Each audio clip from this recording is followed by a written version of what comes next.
Hilltop Park, New York, May 15th, 1912. Wednesday afternoon, Ty Cobb is on the field, best player in baseball, batting champion, base-stealing king, fierce competitor, but also the most hated man in the sport. Not by teammates, not by managers, by fans. Everywhere he goes, they boo him, curse him, throw things at him. Why? Because Ty Cobb is mean, dirty, aggressive. He slides into bases with spikes high, cuts other players, fights, argues, shows no mercy. And he does not care if people hate him, actually enjoys it, feeds off it. Today, one fan in particular is targeting him, Claude Lueker, sitting in the third row behind the Detroit Tigers' dugout, close to the field, close enough that players can hear every word. And Claude Lueker has been yelling those words all game. "Cobb, you are a bum, half-breed. Go back to Georgia." Racial slurs, personal insults, constant harassment, for 9 innings. Every game Detroit plays in New York, Lueker is there. Same seat, same insults, and Ty Cobb is reaching his breaking point. 6th inning. Cobb strikes out, rare for him. And as he walks back to the dugout, Lueker stands up, yells louder than before. "Your mother should have sent you back to the cotton fields. You are worthless." Cobb stops walking. His teammates see it, see him freeze, see his hands clench into fists, see the rage building. But Cobb keeps walking, sits on the bench, stares straight ahead, says nothing. His manager touches his shoulder. "Ignore him, Ty. He is just trying to get to you." "I know," Cobb says quietly. Too quietly, because quiet Ty Cobb is more dangerous than angry Ty Cobb. 7th inning. Cobb is back on the field, playing center field. And from the stands, Lueker continues, "Hey, Cobb, I heard your sister is ugly too." Cobb does not turn around, does not acknowledge, just stands there, waiting for the next pitch, waiting for the inning to end, waiting for his chance. 8th inning. Cobb batting again. First pitch. Ball. Lueker yells, "You cannot hit. You are washed up." Second pitch. Cobb swings, fouls it off. Lueker laughs, loud, mocking laugh. "See? Garbage." Third pitch. Cobb swings again. Line drive, single. Cobb runs to first base, safe. And as he stands on first, he looks directly at where Lueker is sitting, makes eye contact, and Lueker, instead of shutting up, stands up and yells even louder, "Lucky hit! You are still garbage." That is when Ty Cobb makes his decision. He is done ignoring this man, done taking abuse, done being controlled. This ends today. To understand why Cobb snapped that day, you need to understand what he had endured his entire career. Ty Cobb grew up in Georgia. Poor family. Father was strict, expected perfection, pushed Ty constantly, never satisfied. That pressure shaped Cobb, made him competitive, made him ruthless, made him unable to tolerate disrespect. When Cobb joined Detroit Tigers in 1905, he was 18 years old, talented but raw, and his teammates hated him, hazed him, Southern accent, country manners, different from the Northern players. They mocked him, excluded him, even destroyed his bats and gloves. Cobb responded by becoming better than all of them, worked harder, practiced longer, won batting titles, made them respect him through performance. But the hatred from fans never stopped.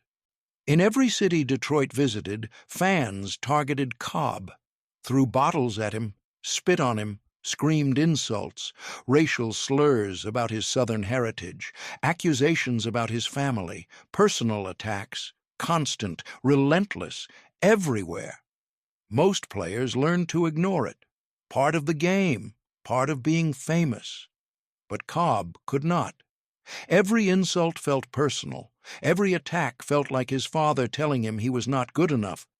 Every laugh from the crowd felt like his teammates hazing him again. And over time, the rage built, layer by layer, year by year.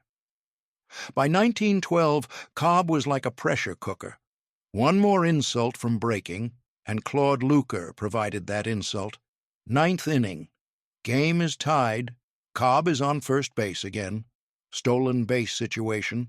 Cobb takes his lead, ready to run. And from the stands, Lueker yells one more time, "Hey, Cobb!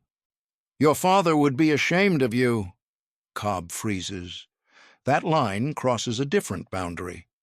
Cobb's father had died in 1905, shot by Cobb's mother in a tragic accident, a wound that never healed. And this stranger in the stands just weaponized it. Cobb steps off first base, walks toward the Tigers' dugout. His teammates think he is calling time out. His manager thinks he is injured, but Cobb is not injured. He is done. He walks past the dugout, past the foul line, directly toward the stands where Lueker is sitting. The crowd sees him coming, goes silent, confused. What is Cobb doing? Lueker sees him too, and for the first time all day, Lueker stops yelling, realizes something is wrong, something is about to happen. Cobb reaches the railing separating the field from the stands, does not hesitate, jumps over it, climbs into the stands, directly toward Claude Lueker. The crowd scatters, people pushing away, creating space, afraid. Because Ty Cobb climbing into the stands with that look on his face means violence is coming, and nobody wants to be near it. Lueker backs up, tries to retreat. But there is nowhere to go. Seats behind him, people blocking escape routes. He is trapped.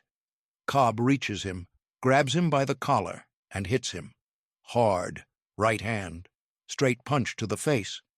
Lueker falls backward, lands on the ground between the seats, and Cobb follows him down, keeps hitting, again and again and again. The crowd is screaming now, some telling Cobb to stop, some cheering, some just shocked. Security guards are running toward the stands, trying to reach Cobb, trying to stop this, but the crowd is too packed, too chaotic. They cannot get through fast enough. Cobb is on top of Lueker, hitting him repeatedly, face, body, wherever he can reach. And Lueker is not fighting back, cannot fight back, because Claude Lueker has a condition, a birth defect. He has no hands. Both arms end at the wrists. He literally cannot defend himself, and the people around them are yelling, "Stop! He has no hands! Cobb, the man has no hands!" Cobb hears them, and his response becomes legendary, becomes the line that defines how ruthless he truly was. He yells back, still hitting Lueker, "I do not care if he has no feet!"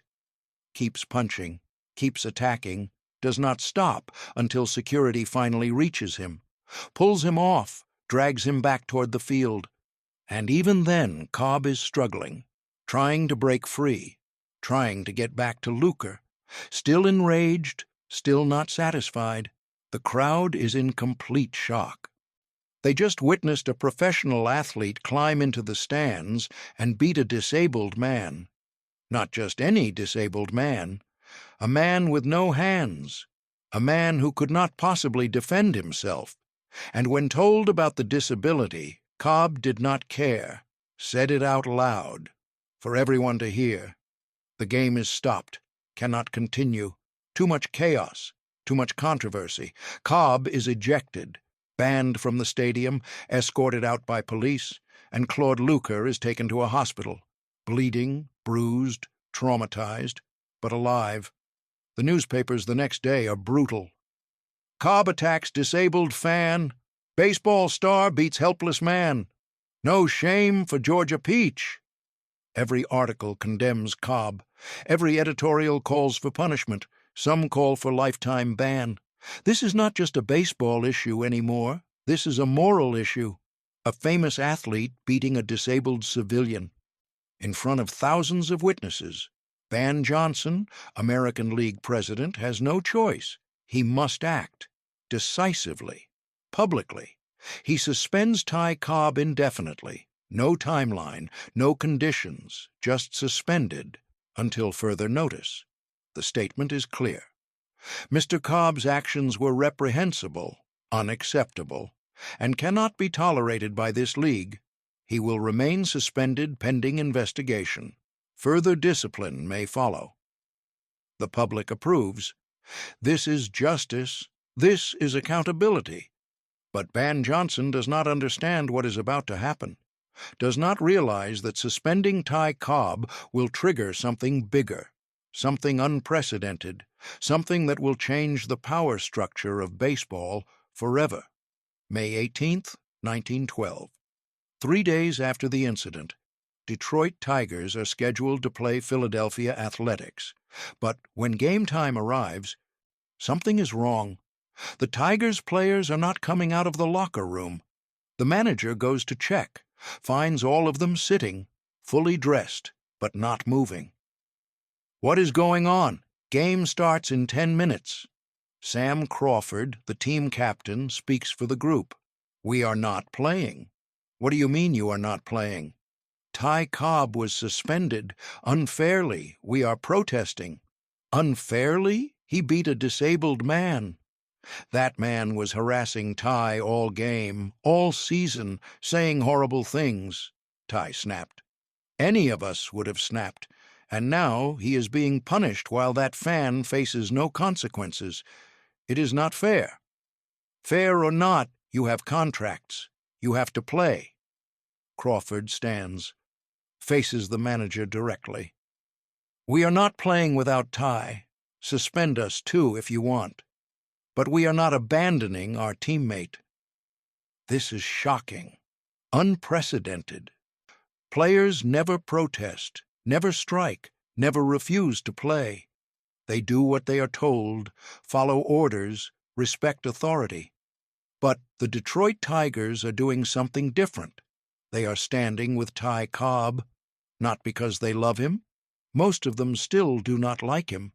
But because they believe the punishment is unfair, believe that fans should not be allowed to harass players without consequences, believe that Cobb, despite his actions, was provoked.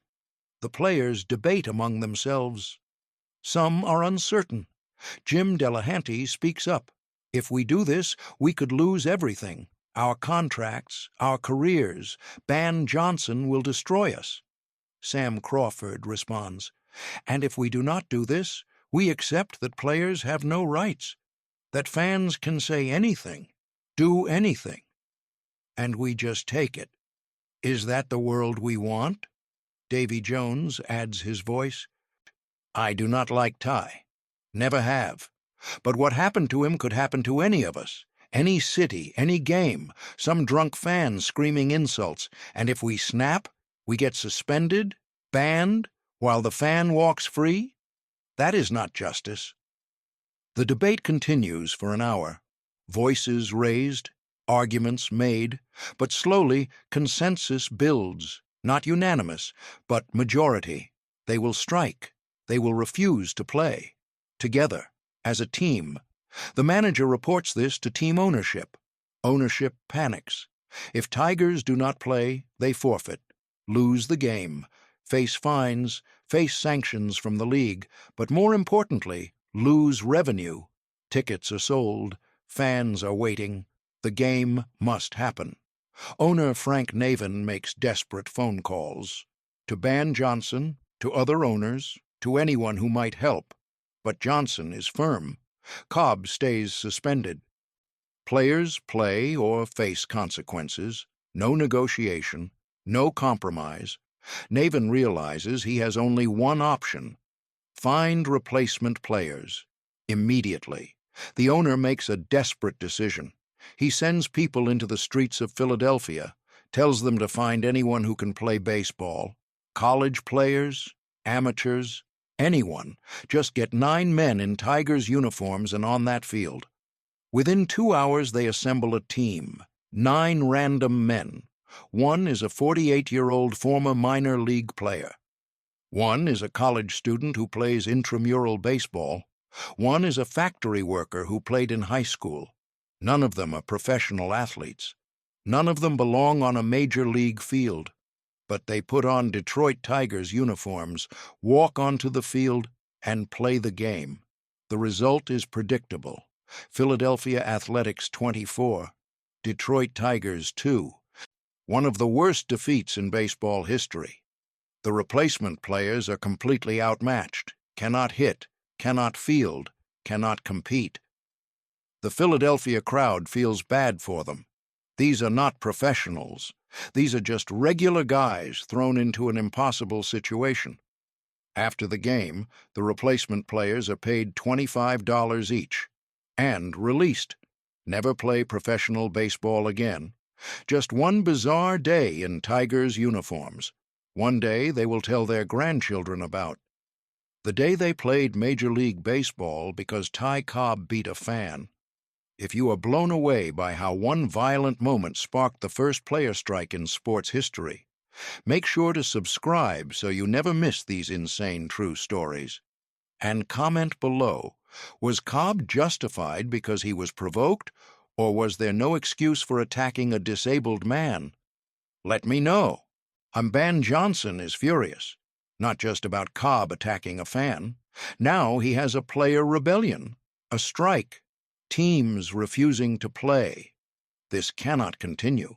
This threatens the entire structure of baseball. If players can refuse to play whenever they disagree with decisions, the league loses control. Chaos follows. He issues an ultimatum to Detroit Tigers players. You will play the next game, or you will all be banned. Permanently. Every single one of you. Your careers will end. The players meet, discuss, argue. Some want to continue the strike. Some want to back down. Sam Crawford speaks again. We made our point. We showed that players will not be pushed around, but if we continue, we lose everything. Our careers, our families, our futures. Ty would not want that. They vote, decide to end the strike, agree to play the next game. Under one condition, Ty Cobb's suspension must have a defined end date, cannot be indefinite, cannot be open-ended, must be clear. Ban Johnson agrees, sets Cobb's suspension at 10 days, effective immediately. After 10 days, Cobb can return. The Tigers accept, return to playing.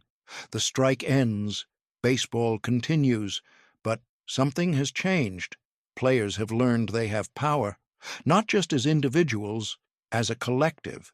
If they unite, they can challenge authority, can demand fairness, can force change. This is the birth of player power in professional sports, and it started because Ty Cobb attacked a disabled fan. Ty Cobb returns after 10 days. First game back is in Detroit. Home crowd. They give him a standing ovation, not because they approve of what he did, but because they see him as a victim, too.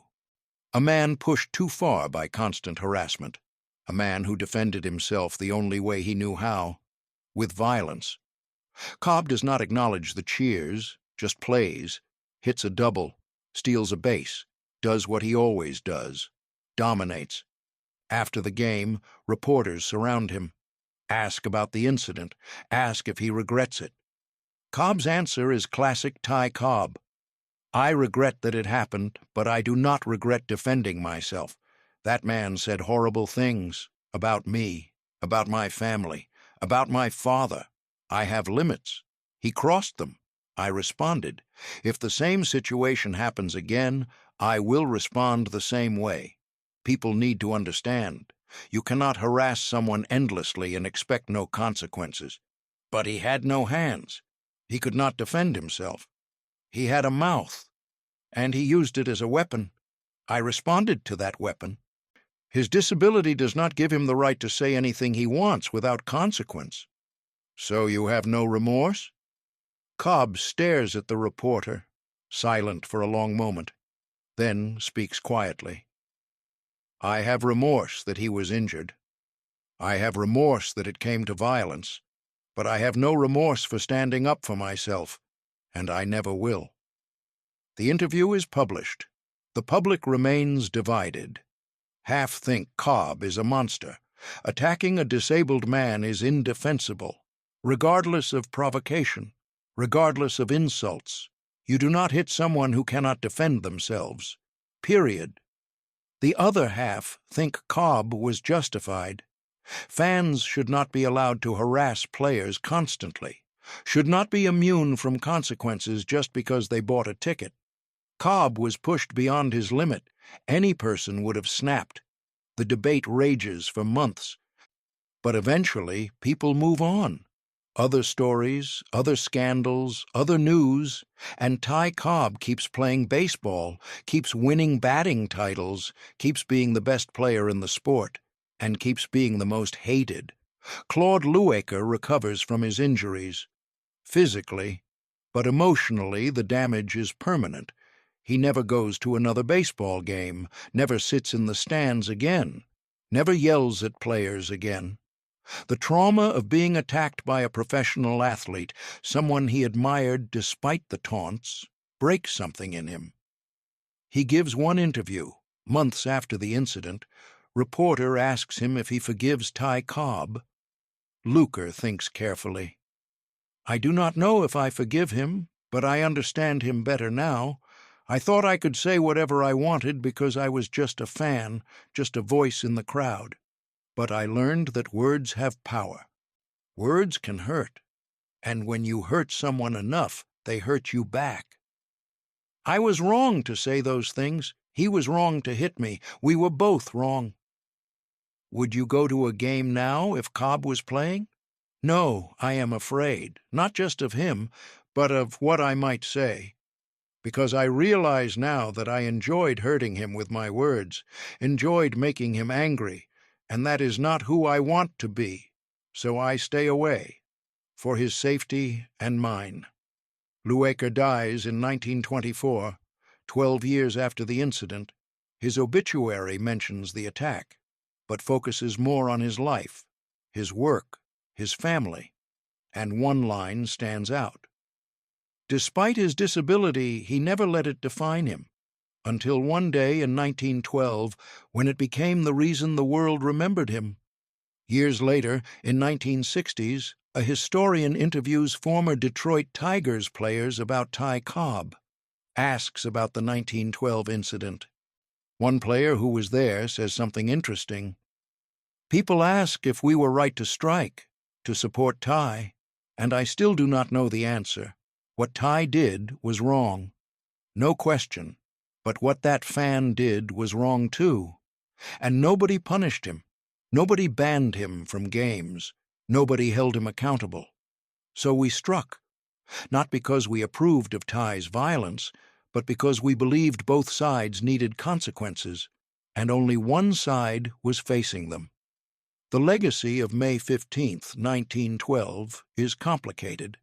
Ty Cobb's attack on Claude Lueker is one of the darkest moments in baseball history. A professional athlete beating a disabled civilian. No justification makes that acceptable. No provocation excuses that level of violence. But the strike that followed? That changed sports forever.